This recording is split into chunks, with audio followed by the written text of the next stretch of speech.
My understanding. It's all good now. Everything's wrong with my Or left. you can download Verizon maps. 3. While the house is still there, we go. Good evening and welcome to the Defiance City Council meeting for tonight, March 28th, 2023. This evening we have Pastor Jim Baylor from St. John UCC to open us up in prayer this evening. Thanks for being our guest this evening. Well, thank you for having me. So let us pray.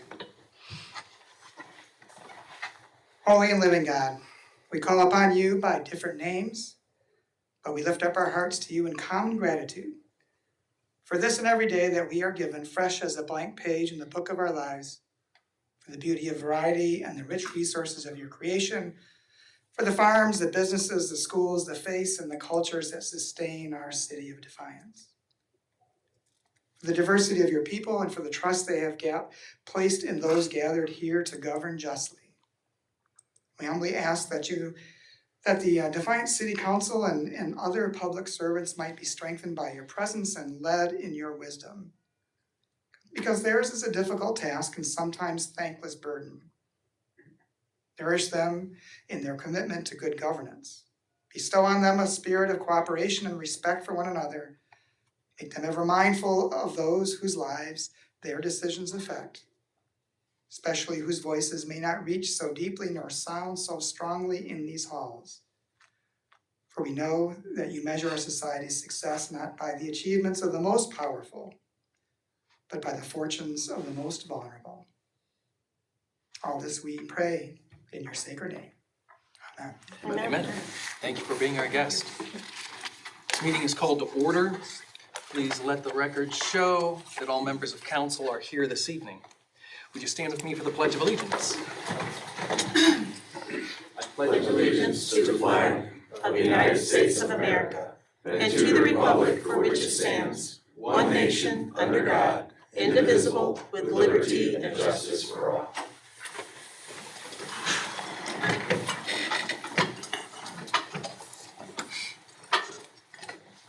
If you've read the agenda for this evening, you know we're starting out this evening with a meeting of the whole, a study session to discuss low-powered and unpowered vehicles here in Defiance.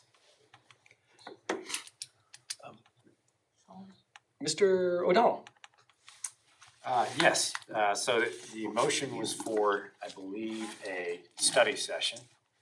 And as council president, you're allowed to rearrange the order of when these happen. And I think the desire is, since there are a lot of guests here tonight who are interested in the topic at hand for the study session, that we go ahead and move that study session ahead of the legislative agenda. Yes. And so you would chair the committee of the whole, and the proposal is to increase the streets with the allowable, where low and underspeed vehicles, utility vehicles, and mini trucks are allowed within the city, from the current restriction of streets of 25 mile per hour to 35 mile per hour streets, but not on state highways, is what I heard in our last meeting. Right. And as we reiterated from a couple years ago when the ordinance was passed, and also the last time we discussed it, that the city of Defiance can alter our ordinance, but in no way can we supersede what the state of Ohio has enacted. Is that correct? That's correct. In section 4511.214, you are permitted to raise it up to 35 miles per hour for the allowable speed on streets for low and underspeed vehicles, utility trucks and mini trucks. It is a ceiling, but you can set a lower floor, and that's just what you did in the prior ordinance that's permitted these vehicles on city streets in the first place. Do we have any? Mr. Corbett. Well, I guess we'll kick it off. I'll kick it off because I was the one that asked for this, but I really wanted to hear what our chief's opinion was from the safety aspect of these types of vehicles. Originally, that's why we set it at 25. I'd like to hear from them. to start the meeting, so if Chief Schaefer maybe can speak to us. Councilman, like we talked about, like you stated, Councilman Court, but when we did it originally, we stated that the 25 mile an hour would be the preferable limit as far as safety for the vehicles. Excuse me. Mr. Hahn approached me later, a couple months ago, and we talked about it and asked me about what we thought about it. And I said, well, the only thing is we haven't had any crashes with the vehicles, any golf carts in the city limits so far. Got approached about the study session, so I did my due diligence and I asked my officers exactly what they thought about it. And I also reached out to engineering and asked what they thought about it. And the concerns that were brought up is the pull from my officers was they're not in favor of increasing the speed limits due to the safety concerns. Their reasons were, and I concur with this, that if it's an increased speeds, the increased danger to injuries to the drivers is going to increase proportionate to that speed. So 25 mile per hour compared to 35 mile per hour, that can be a drastic difference as far as a crash. One of my officers actually used to work in Antwerp when they had a golf cart. They have a golf cart ordinance, and when they opened that up, one of the golf carts was actually hit by a semi. Luckily, the driver survived. He was ejected, but he survived. So he was adamantly opposed to opening it up to 35, in his opinion. A couple of the other issues that they brought up was, we can't be everywhere at once. We do our best to enforce the traffic speeds where it's posted, but we know that when we're not around and a cruiser's not visible, that usually a driver's driving in excess of the posted speed. So if it's 25, you can pretty much bet they're going 30 to 35. 35, they're going 40, 45 miles per hour. So that's something else we have to take into consideration when you're adding a low-speed vehicle to an area where there's other traffic like that. Now, my officers are pretty smart when we talk about this stuff, and it was brought up about bicycles. Like, hey, so why can bicycles do this, and why are we so worried about golf carts, low-speed vehicles, mini trucks? And the reasons they brought up was bicycles are already allowed to use the roadway just like what we did here, but bicycles have a smaller a smaller footprint. You can pass those bicycles, and with the law says you have to give them 3 feet of clearance to pass them, but even on roads are restricted to passing, you can get around those bicycles without causing an issue, which brings up the issues as far as traffic patterns and how much that's going to cause a backlog with traffic. That's where engineering came in. So engineering said that they're concerned about if it gets increased amount of low-speed vehicles that are using those traffic ways, that it could cause a backlog in traffic flow because you're putting vehicles that are supposed to be restricted to 25 miles per hour on that zone and putting normal vehicles that are traveling 35 miles an hour that is going to cause a backlog in that manner and start backing up traffic.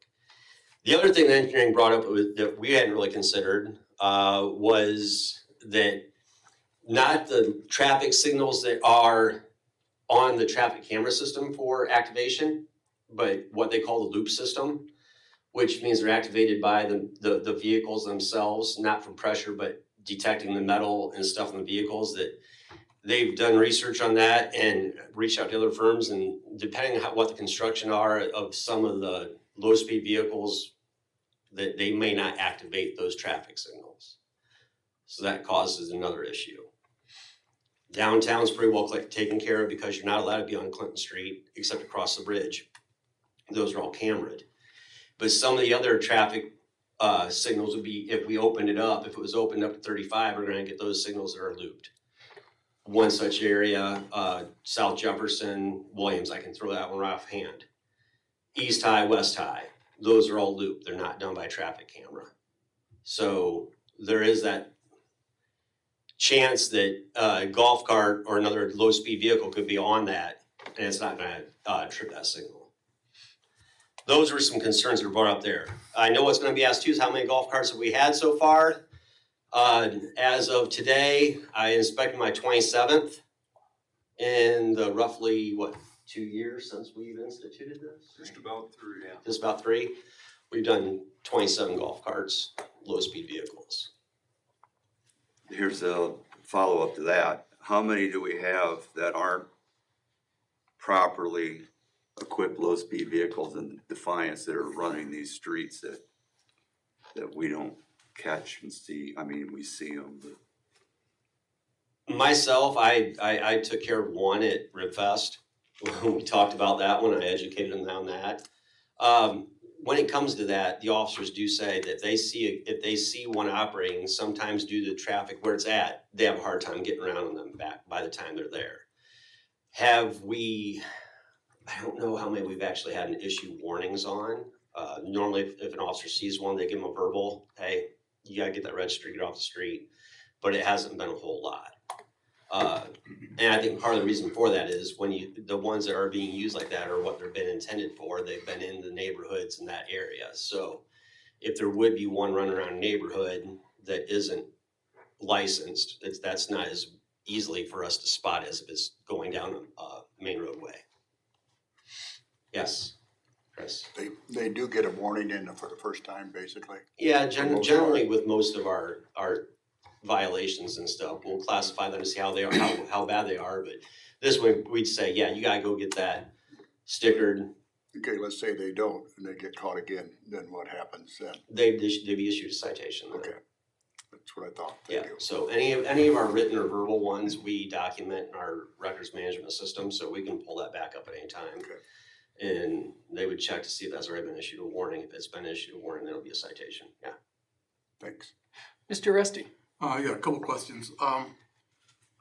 You talked about the concern about the structure of the vehicle, the speed of the vehicle, the locations of the vehicle.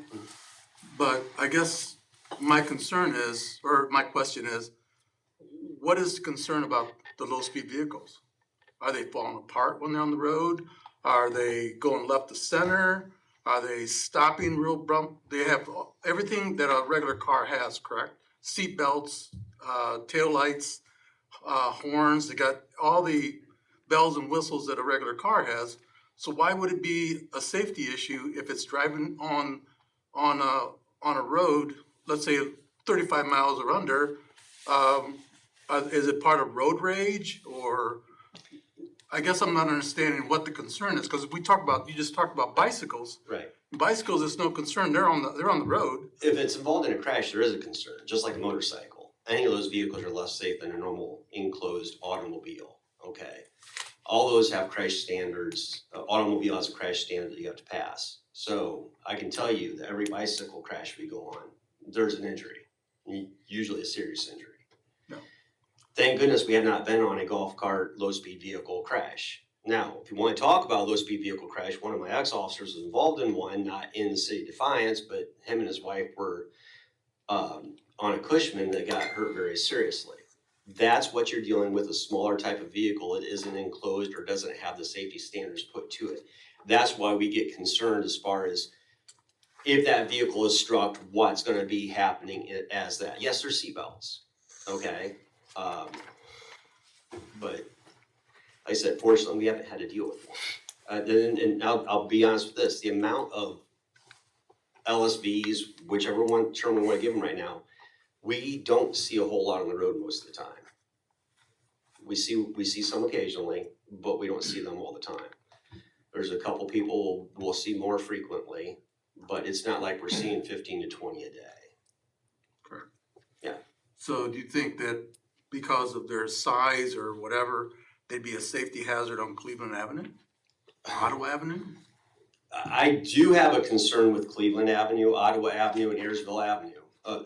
Councilman, you live right in that area. I don't think that I wouldn't want to ride a bicycle on Ayersville near Twin, Regonda in that area because what the travel pattern is for vehicles in that area. Yes, that would be more of a concern to me as far as where they are functioning and operating. Cleveland Avenue, for one, it's a state highway. Ayersville's not. So that gets to be that area. Any time that introduce a low-speed vehicle, even bicycles in certain areas, you know, they do it, you see people riding 24 and everything else, I think they're taking their life in their own hands, but when you put those on truck routes, the propensity for more serious injury if there be a crash is exponentially compounded. Mr. Engel? Yeah, kinda scares me out of this whole thing is raising this speed limit, okay? This is a little different what I'm gonna say than going to the low speed vehicles.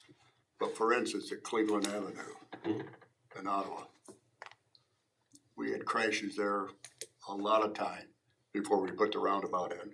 Correct. Since we put the roundabout in, as far as I know, we have not had an accident there. They've had accidents, it's not serious accidents. Yes, Councilman Waxler is correct. Okay, We've had crashes in all of our roundabouts. They've done their job and due to the lower speeds, reduce those to usually just being property damage only. because we've had people get killed there, serious accidents, and the whole thing. This is what scares me out of the whole thing.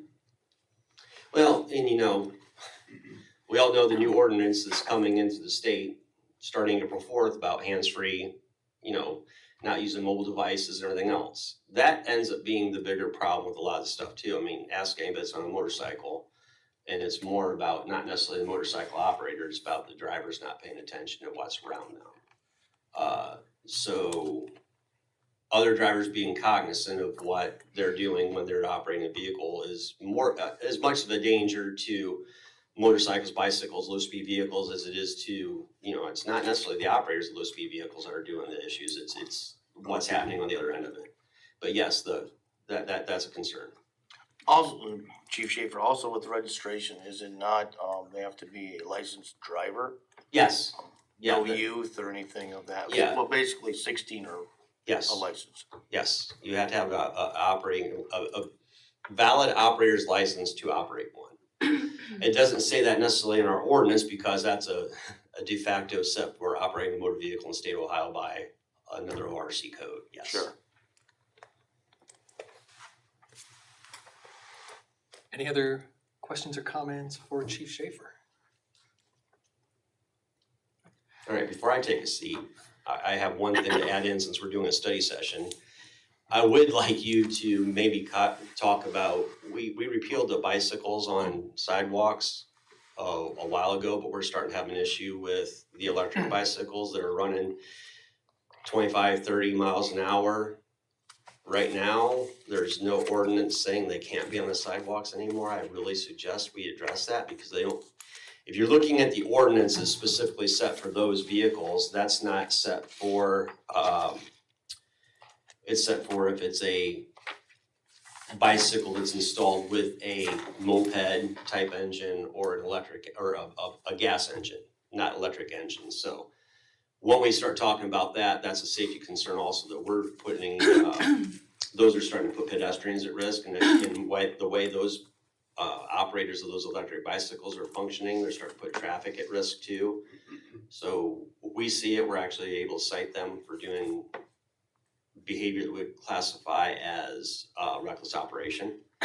But I do think that at some time in the future that council might want to consider reenacting another ordinance as far as making sure those are not allowed on public sidewalks. Mrs. Crutch. So basically you're saying the electric bicycles would be strictly on the street? Yes, that's what I And would like to see. what is the highest speed on an electric bicycle? Oh, there's a class 1, class 2, class 3 as far as electric bicycles, and some are classified at 20 miles an hour, some are 25, and some are over 25 miles per hour. So some of these electric bicycles can go excess of 28 miles an hour. Some of them I've seen riding around don't even stop at stop sign red lights. They just, I mean, they're And any they think it's bicycle, a bicycle and they just keep going. well, any bicycle that's operating on the roadway has to operate just like a normal motor Right. vehicle. Any type of vehicle, they're classified as a vehicle. The traffic laws are for vehicles, regardless of motor vehicles, if they're bicycles or whatever, they have to follow those statutes. Mrs. Crutch. And also, how about electric scooters? Would that be about the same idea, or is that strictly supposed to be on sidewalks? That's something you can include in there because the new electric scooters are going fast enough that they should only be operated on the roadway too, yes. It's not like your normal Razor that your 12-year-old kid's pushing down the sidewalk. And the thing is that what we're finding out is the more those vehicles come out and get introduced, that sometimes legislation, even statewide, hasn't caught up to those. But now there is for the micromobility devices, which includes those type of scooters that have handlebars and everything else. It talks about them operating on the roadway. So I think for the safety of our citizens and public, we really need to look at that and take into consideration. We're addressing the golf carts and low speed vehicles this time. That's why I'm sort of bringing this up to at this time, because this is another concern for the safety of the public, is that we need to protect our pedestrians. And I really hate to see one of these bicycles flying down the sidewalk and either get somebody coming out of a store or somebody that's, if it's in a residential sidewalk, somebody going to their mailbox or walking back to their house from their car, and they get injured by a electric bicycle that's going too fast. Which is an important topic that we should probably address at some point down the future. Okay, there you go. Did you have a question? Well, no, I think we'll wait till we address it, but I have the same opinion on bicycles and sidewalks. They don't need to be there either. The state says on the road, and these bikes, like our law director has, go pretty quick, mine doesn't go that quick because you can run pretty fast. I'm usually pushing the bicycle with or without training wheels behind. I would prefer they stay on the side. In that case, you'd have to be on the street. No, we're just talking electric. We're not talking about all bicycles Yeah. necessarily. Yeah. So, we that distinction can be made. Good, thank you. Thank you. Thank you, Chief Schaefer. Chief Wilkins, did you have anything to add?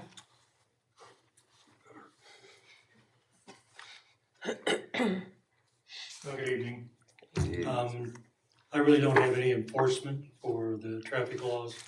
My side of it is in the accident occurs, we respond, we get to do that part of it. So in that aspect, somewhat the same as the chief talked, it's just the protection of the individual. And I know they're going 25 or 35, but the other cars are a lot bigger. And if there is an accident that occurs, chances are the individual on that bicycle, if we're talking that, or in that golf cart, is going to be injured more seriously than when they would any other time. So traffic laws enforcement's out of my area, but the actual accidents occurring, I know we haven't had one yet. It's just inevitable. It's just a matter of time before it would occur. So that's my side of it. Thank you. Thank you. Mr. Hahn.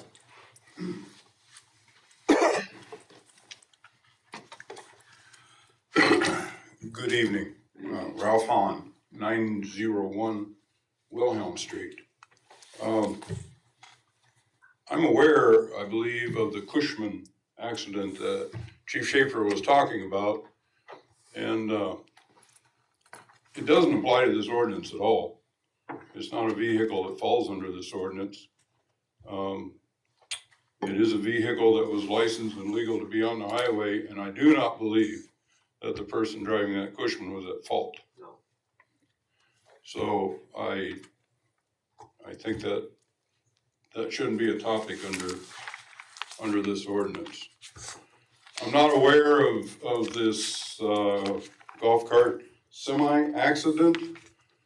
There's got to be a story there that we don't know. If it's a semi, I assume it was a state highway. Don't know. Again, I just want to stay on topic. I didn't want to get off topic here on some things that we don't understand. Or don't belong here on this discussion. If any of you watched Toledo Channel 11 News this morning, there was a segment on there where the city of Oregon just yesterday adopted an ordinance for LSVs, USVs, utility vehicles, and mini trucks. And I have a copy of it here. It says, Council for the City of Oregon, Ohio has determined the desire to utilize low-speed vehicles, underspeed vehicles, and utility vehicles has increased as a means of alternative transportation in recent years. That went to City Council yesterday, and the vote on the passage was 7 yeas, 0 nays, 0 absent. And it was passed as an emergency measure.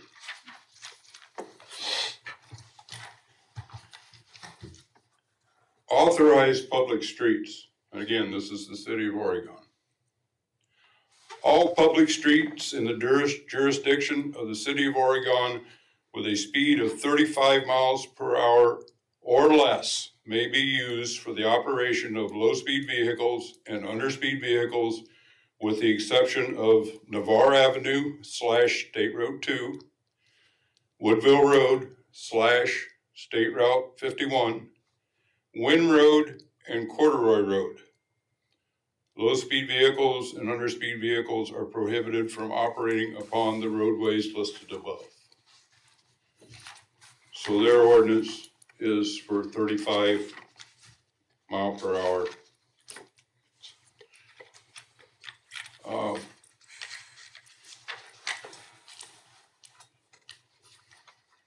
They addressed a couple things in their ordinance. That the last time we discussed this was a concern of a couple of you. No person shall operate underspeed, low speed, or utility vehicles on sidewalks. No person shall operate an underspeed, low speed, or utility vehicle on a bike path. They have those in their ordinance. I don't believe that we do.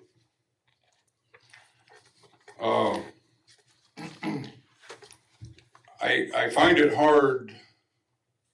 I listened to Chief Schaefer and I understand his concerns, but I find it hard that we can't manage what other cities and municipalities much larger than us are managing. I would think that we would be able to do that. And the state of Ohio has already approved it. And they did that for a reason. Yes, city council can change that. They can, and you did. And it was 25 mile per hour for us. But I think we've been through our trial period. I think we have proved that we are responsible and that we are not going to be causing problems out there that is thought to be happening or going to happen. Yes, there could be an accident. Unfortunately, that's the way it is. No matter if you can be walking downtown and be struck by a vehicle. Myself, I would rather be in my LSV if I'm going to get hit than I would be walking through an intersection, riding my bicycle, or on a motorcycle. I would be much safer. At least I have a seatbelt. Thank you. Do we have any questions for Mr. Hahn? Mr. Resty? In what you've done as far as research, you have noticed that more and more cities are basically bringing this up and approving this.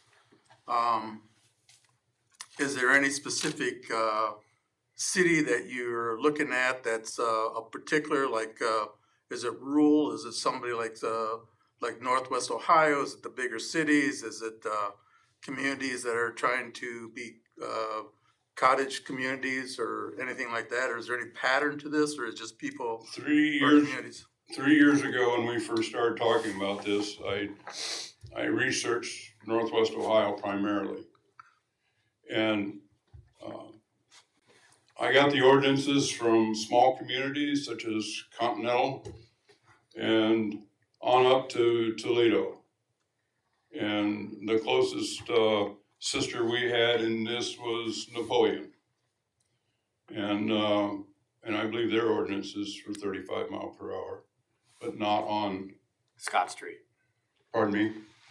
basically their version of Clinton Street, Scott Street. Yes, Scott, thank you. I couldn't remember the name of the street.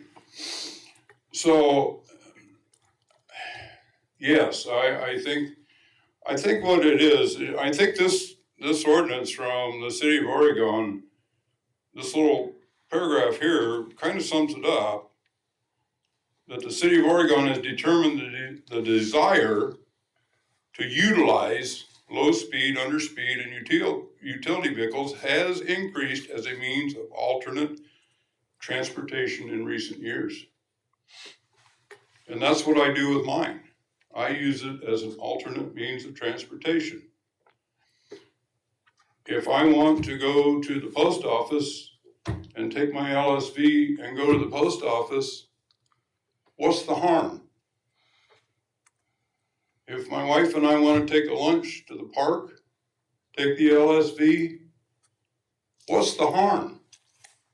Somebody tell me, what's the harm?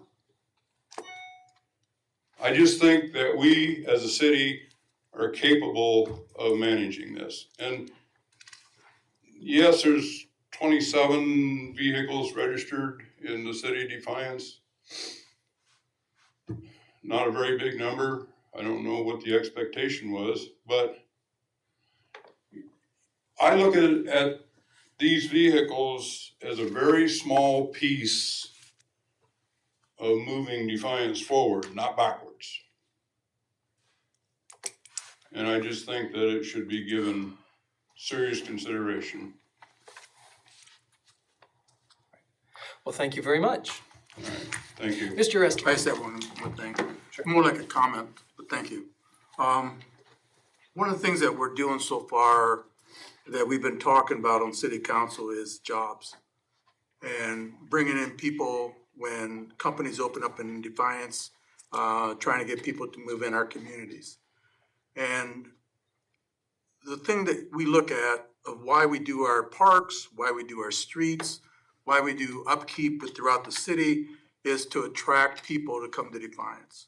One other thing also is, how do you separate a Bryan from Defiance? How do you separate a Napoleon from Defiance? You know, and so on. What is that might attract people to our community more so than somebody else? Is it something that's of interest to them? And one of the things I look at, this is an interest. Is it something that we might be looking at that might be something to attract a certain age group? And I guess we just have to keep all our cards on the table that this is something that we might want to look at, because in essence, if some of the community has it versus we don't, that might be where they're going to live instead of here. So, thanks. Thank you. Any other comments from council? Mr. President, just a quick point of clarification. Our current ordinance does prohibit these vehicles on sidewalks, chapter 377, section 377.01 I of our code. And if you look in the definition of a sidewalk in Title III, the traffic code, it also includes shared use paths and bicycle trails. So whether council decides to move the limit up to 35 miles per hour or keep it at 25, regardless, unless that provision changes, they would not be permitted on any sidewalk or bicycle path. There seems to be some confusion about that, but no, that's the way it stands right now. That's the current state of affairs. All right. And would you come up and state your name and address and?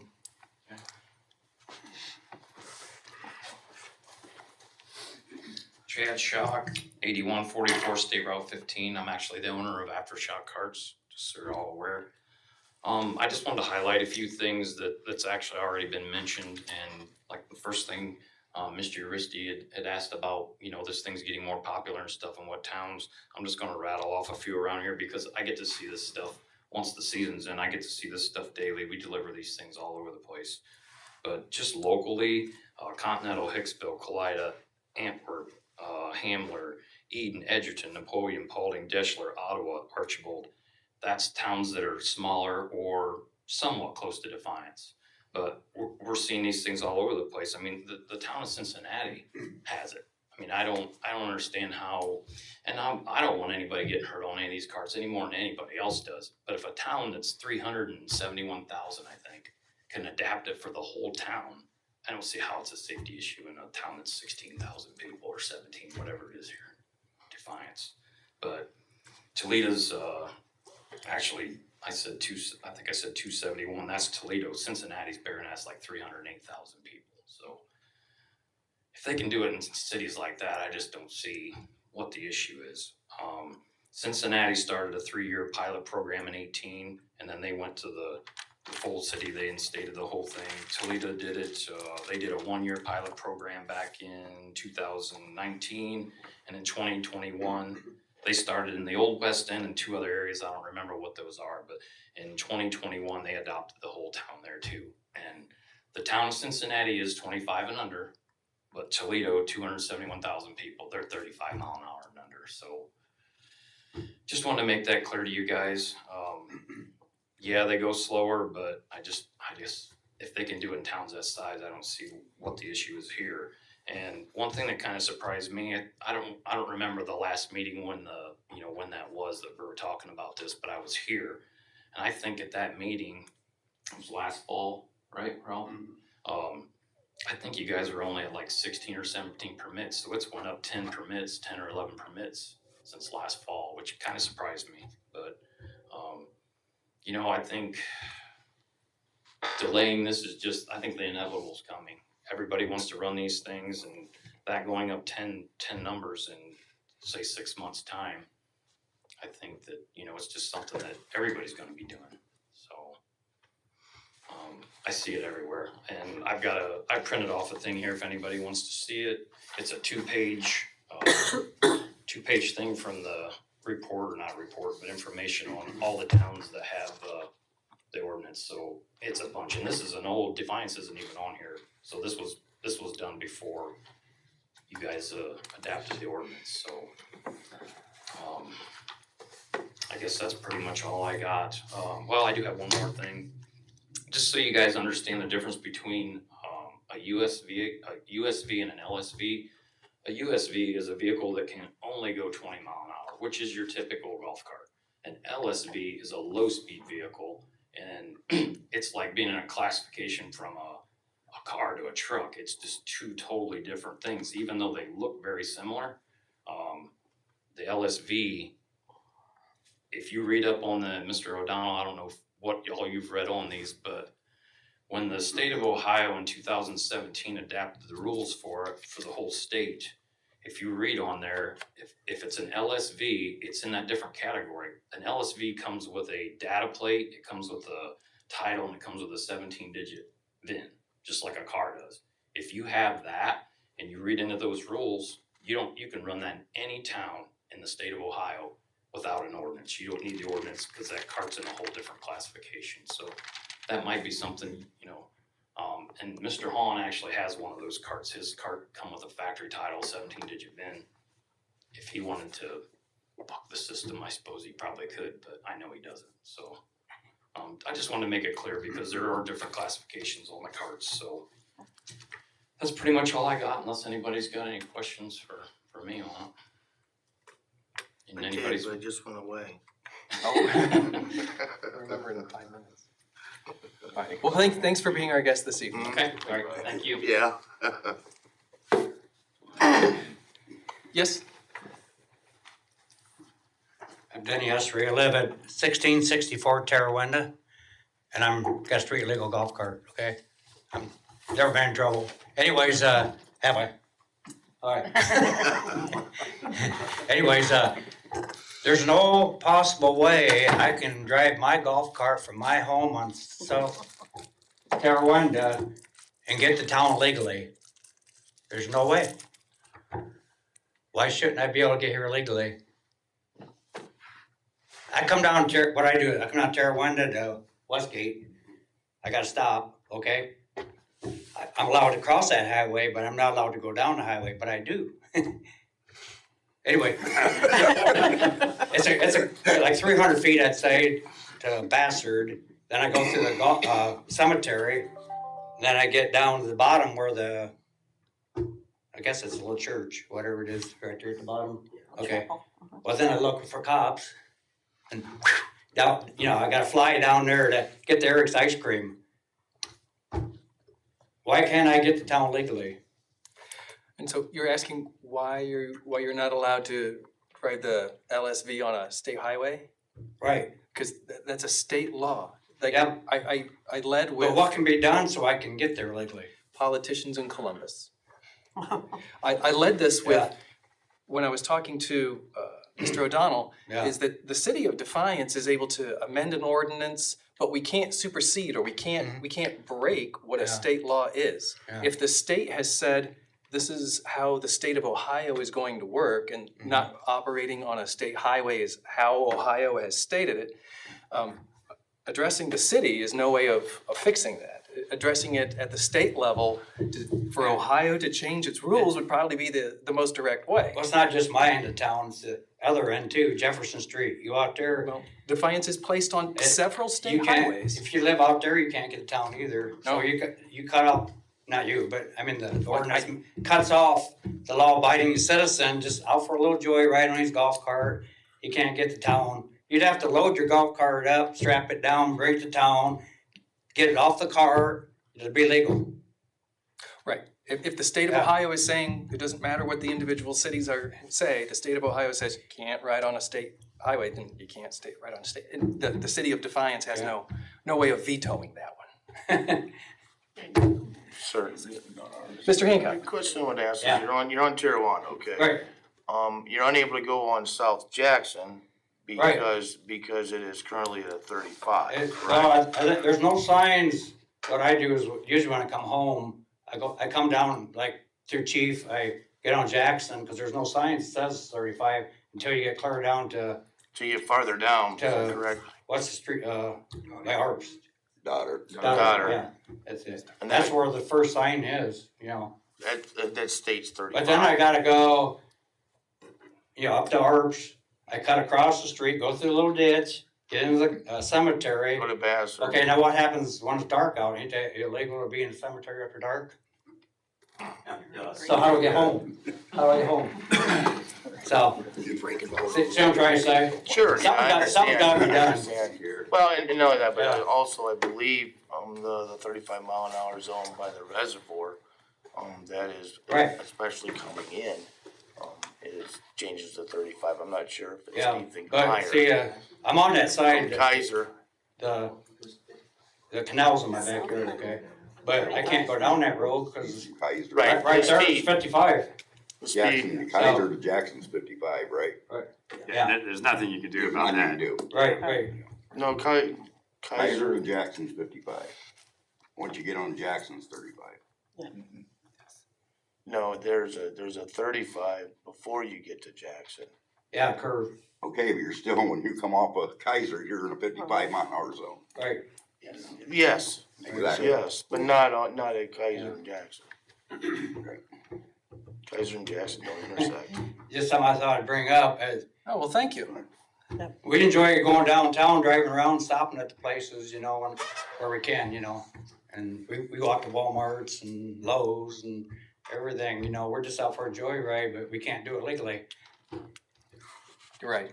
So, I don't know what can be done about that, but Well, thanks for being our guest this All right. evening. Unless council has any, Mr. Waxler. At this point, I think I don't make a motion where we're gonna stick with the Chiefs and just stay where we're at. That's my opinion of it. Right, I believe we have one more. Mr. Gray. I'll try and speak loud because it's hard for me to get up and down there. You guys were talking about, Ohio Revised Code 4511.214. Yes, you can go on freeways. According to the code, and I'm reading this directly from it, it says, no person shall operate an LSV upon any street or highway. Let me repeat that, street or highway that has an established speed limit greater than 35 miles an hour. which basically means your ordinance saying you can't go up and down Clinton Street, you gotta revoke that. Because even though it's a state highway, it's not above 35 miles an hour. And again, that's Ohio Revised Code 4511.214A, Section 1. And it's right there in plain English. And I am looking at getting an LSV. And I'm telling you, the LSV I'm looking at, I don't know how they're doing it, but it will do 50 miles an hour for up to Tell me 45 it's not a miles. low-speed vehicle. I don't wanna interrupt, but when I was talking up there about the LSV, USV, two totally different things, and he mentioned for the LSV rules, not USV, LSV, totally different. So the low-speed vehicles, if they are, they have all everything done, like the state says, the plates and on down the line, whether the council likes it, and I apologize to the chief, whether the chief likes it, because I'm fairly certain there's been a lot of laws passed the chief doesn't like. But the state code says you can drive down a freeway. Now, if you want to be city limits, not outside. Thank you. Mr. O'Donnell? Mr. President, I mean, I guess my interpretation, I've got the statute in front of me, it's a little bit different than Mr. Gray's, but I'm looking at 4511.214 A2A, or really A2. No person shall operate an underspeed or utility vehicle or mini truck upon any street or highway having an established speed limit not greater than 35 miles per hour, and only upon such streets or highways where a local authority has granted permission for such operation in accordance with 4511.215 of the revised code. So there's two parts to it. Number one, you can't go above 35 miles per hour. That's a hard and fast rule statewide. And then number two, the local authority has to grant permission. That's an affirmative requirement for you to operate one of these vehicles. It's not, if we're just silent, you can just do whatever. So that's how I read that, and I know that's how the chiefs are telling his division to enforce that. Okay, thanks for the clarification. Mr. Mass? No, Mr. O'Donnell took care of what I mentioned. All right. Mr. Hancock? Yeah, I feel that we could increase to the 35, where it's currently at the 25. I also feel that we could probably do a trial error, or I shouldn't say trial error, but a trial period. Let's say that we enact this to move to 35, continue off the state routes as we discussed, but also reevaluate it in December of 24 to see if we've had any increases of carts. To me, 27 is very minimal. For 3 years, that's only looking at 9 a year. It seems very small. And hopefully, those that do have those are registered. Yeah, we've had situations where there's been questionable vehicles on streets.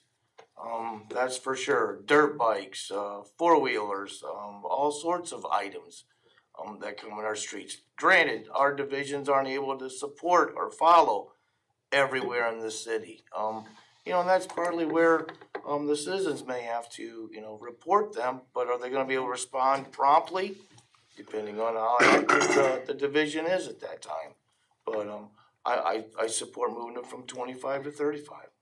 Just wanted to mention that. Mr. Mass? I'll just reiterate my point that I've said several times when this has come up, and that's that I think the original intention of this was more of a neighborhood thing and not a traverse the entire city situation.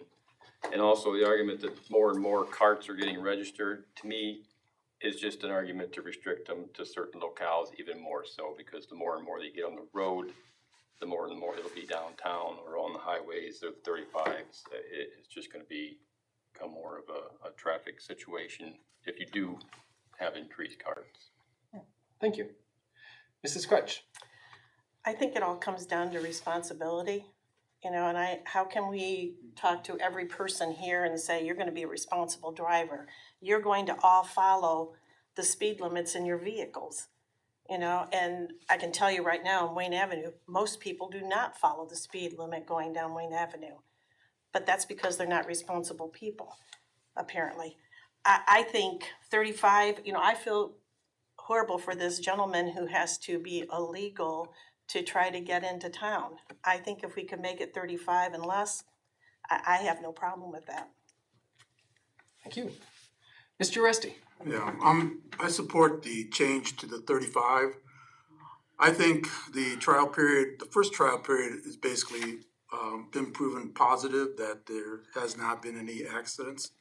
And I support what Mr. Hancock is suggesting, that we basically go forward with 35, and at the same time do a trial period for 2 years or 1 year, whatever, and then revisit it again, and then go from there on it.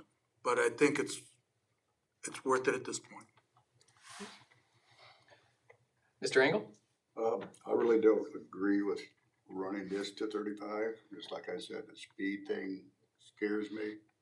I mean, I'd rather get hit in a car than I would a golf cart or something like that. I'd rather get in a golf cart besides a bicycle. But it scares me going over there. Technically, downtown Clinton Street is a state highway. You get into, from what I understand,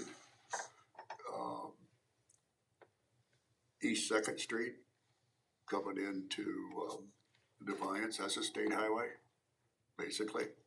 That's been raised to 35 mile an hour. I just can't see doing this at all. My opinion. Mr. Mast? I guess my one last point in all this is that basically by changing this, we're creating a possibility of a traffic concern for the entirety of the city for the benefit of a very small amount of people. Mr. Weiser? I'm just going back to my original motion I made, so And your original motion is? we leave it the way it is. So, I mean, we designed this, we designed this for, and even the gentleman that can't come up Kaiser, that's 55, no matter how you look at it. He can't go on the state highway on South Clinton or 111, can't come up Kaiser because it's 55. Well, I mean, what are we gonna do next year? Go to 45, 55? Where are we gonna stop? It's just, Okay. And by way of motion, what you're saying is you'd rather just let it stay as it is? Exactly. Right, okay. And so what are council's wishes as far as the study session? Mr. Resty? Does Mr. Waxler have a motion on the floor? Yes, we do. But the motion is something we already have on the floor. Right, which is what I was just saying, essentially what he proffered was that things remain the same. Essentially, it's not a motion for a new ordinance to be drawn up, essentially it's that things stay the same. I want things to stay the same, however I gotta do that, Mr. O'Donnell. Mr. O'Donnell? It sounds like, Mr. Waxer, what you're trying to do is make a motion to end debate on the matter and also Exactly. I mean, end the this is study gonna session. keep coming up until we end this. Yeah, that's how you would do that. Okay, then that's my motion. Motion to end debate and end the study session. Yes. Do we have a second? Mr. Engel? Hold on a second. You're fine. Mr. Engel, Yes. Mr. Corbett, Yes. Mr. Hancock. Am I allowed to ask a question? I don't care.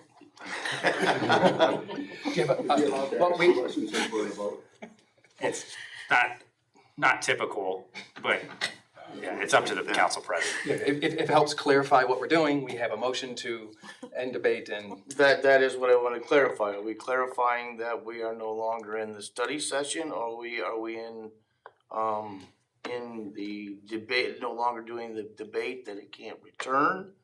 Or what are we actually legislatively doing here? Essentially wrapping up the study session and then moving on. The issue can always be. And not forwarding any legislation. Correct. Okay.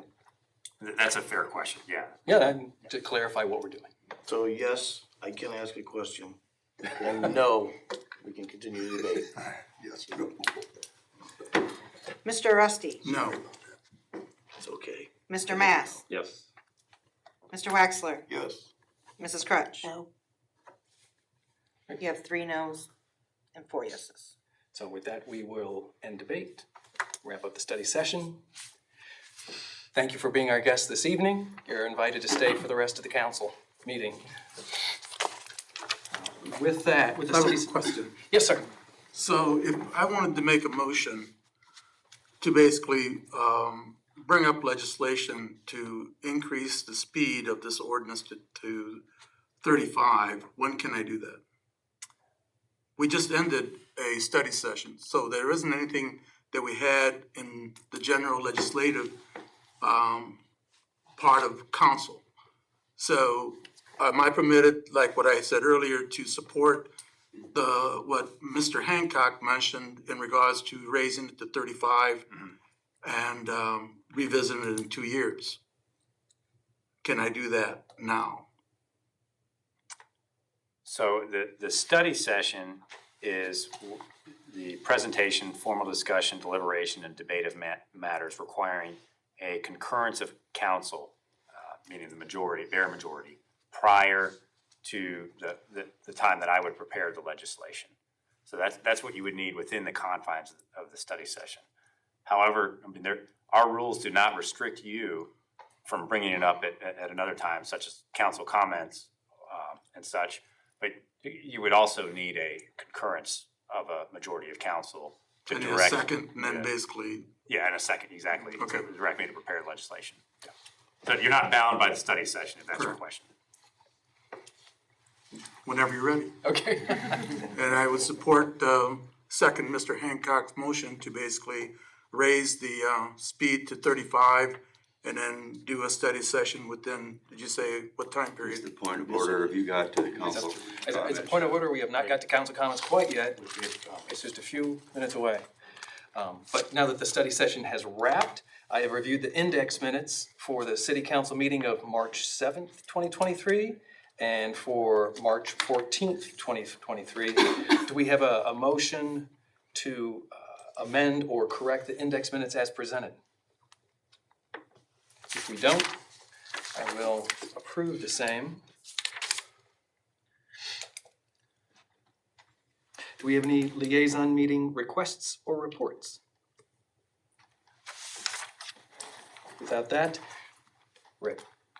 Council comments. Mr. Oresti. Yes, I would like to make a motion to second Mr. Hancock's motion. I will make a motion. Why don't we start with a fresh motion? Yes, Fresh motion. I will make a motion to increase the, SLV or LSV, speed limit to 35, from 25 to 35 as, in conjunction with the state excluding highways. So Excluding state highways? I'm sorry, I'm trying to. As it is in the state code. Cause I believe that's what it is. And just point of clarity, I'm sorry, Mr. President, just You're fine. so I get the ordinance. State highway, or currently, state level, Okay. they're excluded from state highways, is that correct? All right. Yes, well, over 35 miles per hour. Right, Right. so they would be able to go, excuse me. No. Mrs. Crutch. Yeah, so they would be able to go on South Clinton for a little ways where it's 35 or less. Not according to his motion, though. Okay, So that's why I want to make sure I've got this I exactly right. correct that then. yeah. Okay. So we have, That is a redact. so you are making a motion. Making the motion to Current- follow from 25 to 35. On any street, state highway, no state highway. Correct. Okay.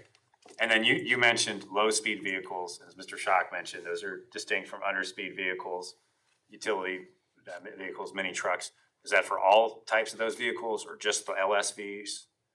Basically what we have in our code currently, just raising the speed limit. Okay.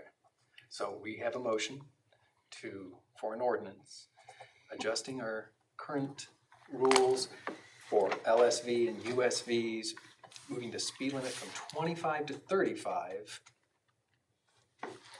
within city limits. Say that again. Yes.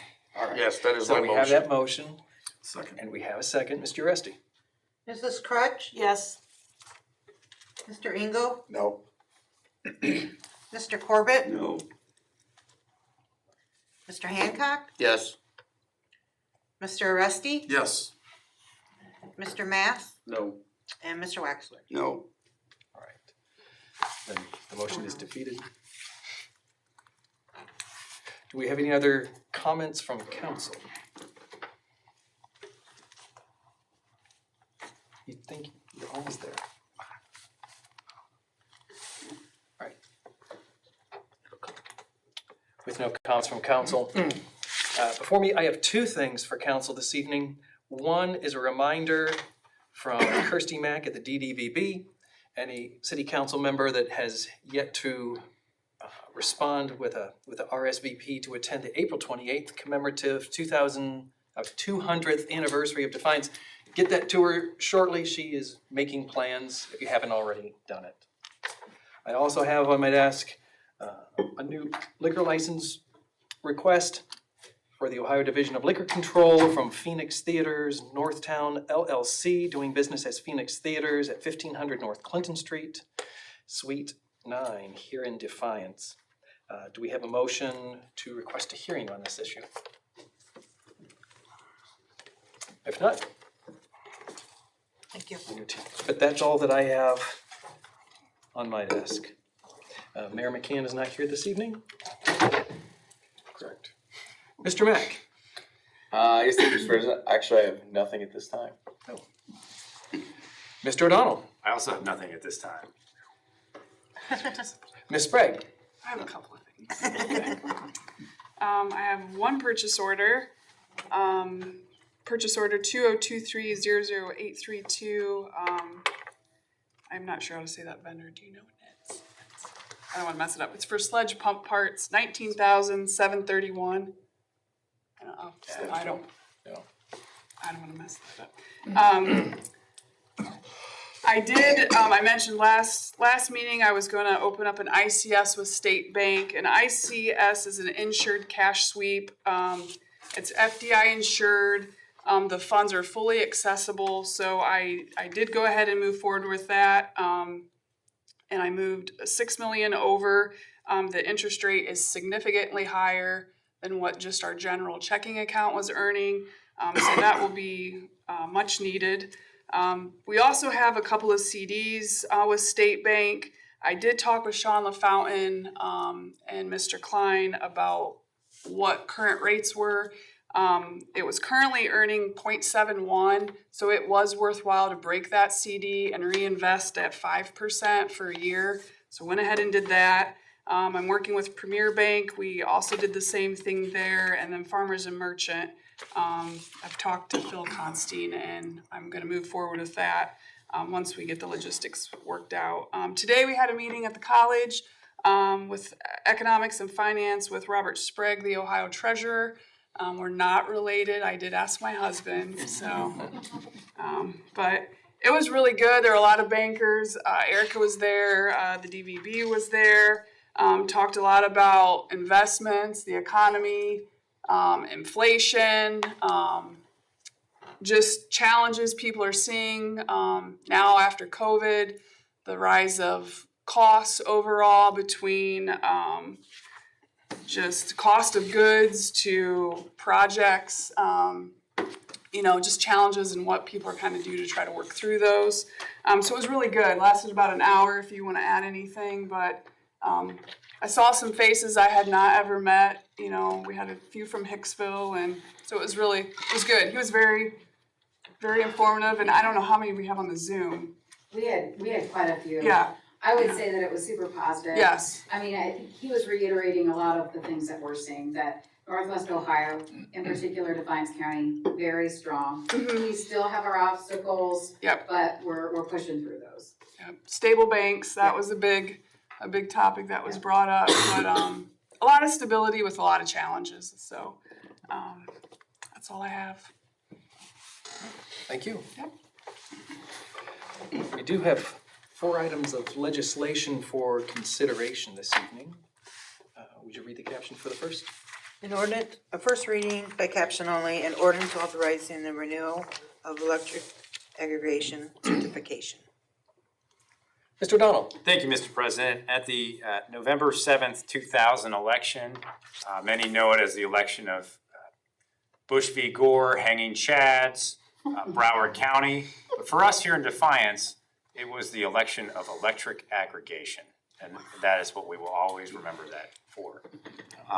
The voters authorized the city to form its own residents into a group of customers who purchase electricity from the providers at certain rates and for certain services. This is the traditional opt-out aggregation programming, meaning that everyone's in unless they take the affirmative step to opt out of the program.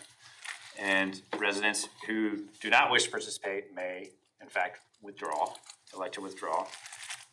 In order to maintain this program, we have to file our certification with the Public Utilities Commission of Ohio every 2 years.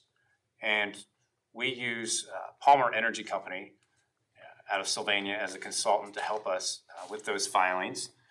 This ordinance tonight would authorize Palmer Energy Company to file these electric aggregation biannual certificate. I get that mixed up with semi-annual. It's biannual certifications on the city's behalf.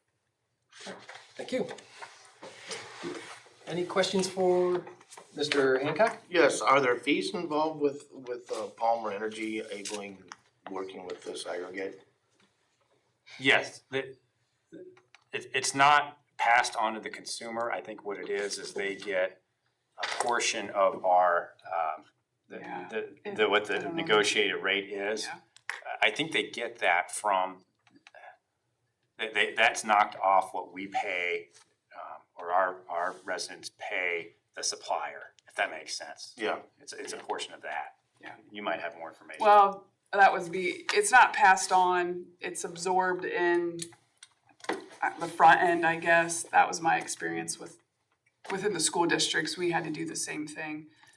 But they act on your behalf to get you the best rate and look out for you in that manner. Okay, thank you. Yeah. All right, Mr. Waxler? No further questions, most suspend and call. If we have no other questions, a motion to suspend and call Mr. Waxler. Second, Mr. Engel. Mr. Corbett? Yes. Mr. Hancock? Yes. Mr. Rusty? Mr. Mass? Yes. Mr. Wexler? Yes. Mrs. Crutch? Yes. And Mr. Engel? Yes. Motion to adopt. Motion to adopt, Mrs. Crutch. Second, Mr. Mass. Mr. Hancock? Yes. Mr. Rusty? Yes. Mr. Mass? Yes. Mr. Wexler? Yes. Mrs. Crutch? Yes. Mr. Engel? Yes. And Mr. Corbett? Yes. With that, this ordinance is adopted. First reading by caption only, an ordinance authorizing an agreement of the contract between the City of Defiance and Whirler, Inc. for the addition of carts for recycling refuse. Mr. O'Donnell. Mr. President, it's March. It's that time of year. We've had some crazy winds in the past few weeks. On my way home tonight in my neighborhood, I will be likely dodging those recycling bins blowing across the street in those black tops. And it's great for traffic calming. It may not be the city engineer's preferred method of doing so. But it definitely slows the vehicles for safety. But it's probably not what we want to continue with. And at council's discretion, one of the things that we've been discussing is obtaining recycling carts in addition to the trash carts that your constituents currently have. They'd be recycling carts. Whirler is exploring the purchase of a truck that would be automated in the lifting of the recycling truck, just like you see with your Mighty Tidy. Mr. Coburn is here with Whirler, who is able to answer any kind of detailed questions you might have about the program. But in return for Whirler providing this service and these carts, that Whirler is asking for a 10-year extension on the contract, which currently expires June 30th, 2032. Whirler plans to use the certainty and additional time as well as the additional revenue to be able to purchase that new recycling truck. The carts themselves will be 65 gallons recycling carts, and that would be in addition to the mighty tidies that your constituents currently have. Thank you. Mrs. Crutch? I personally already have a recycling bin. Mine's huge though. But I think it's a wonderful program, and the only concern that I have, even with the other trash bins with the automated, is that sometimes the lids don't flip back down and they fall and trash goes out on the road. And, you know, before we would always have the gentlemen that would get out and pick up some of that trash. And so I've noticed just some trash out on the roads because of the recycling or of the automated truck. So I am kind of concerned with that. But as far as the green bins, you see more of the trash with those. So I'm hoping that we would see less maybe with the automated. Thank you. Mr. Hancock? Yes, if I may, along with those the current green bins, what type of, will you be recycling them bins? The used ones now? Yes. Yes, so, we are able to bail those up and recycle them, because they'll no longer be needed, so. We can melt them down and use them for lids or? Essentially, that's what they do. But change the color to yellow, correct? Correct, yeah. Okay. The other question I wanted to see was, based on what we have legislatively, with adding that 10-year, they're also looking at an increase over the 10-year period, which I believe is just over 42% over the 10-year period. Is that correct? That'd be correct. Okay. That's all I have. Mr. Engel? Yeah, one question, are these have to be put in garbage bags, or can they just be put in? They can just be put loose into the. Okay, thanks. All right. Mr. Waxler? No further question, no suspending call. Second. Second, Mr. Uresti? Mr. Rusty? Yes.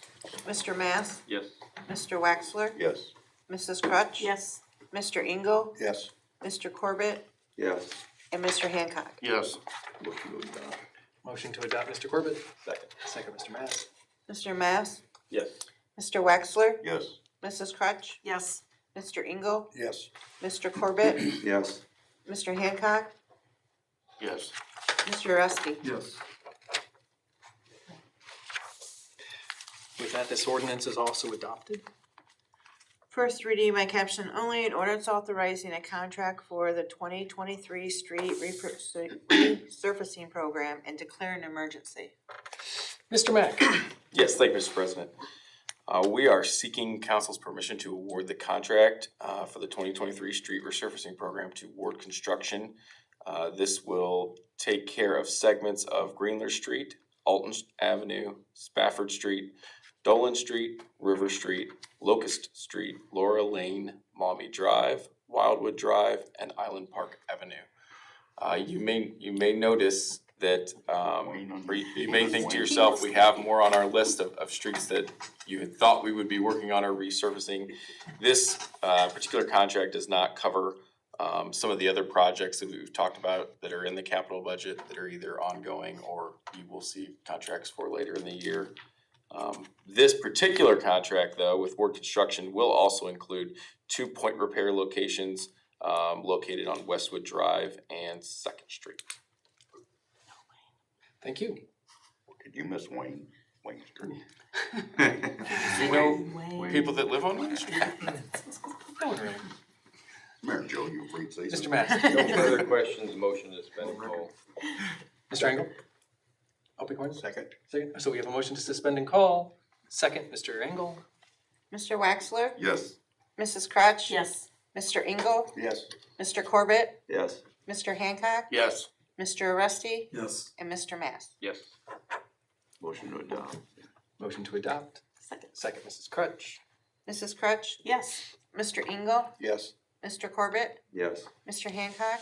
Yes. Mr. Rusty? Yes. Mr. Mass? Yes. And Mr. Waxler? You did say Wayne, right? Yes. Keep saying it, Steve, just keep saying it. With that, this ordinance is adopted.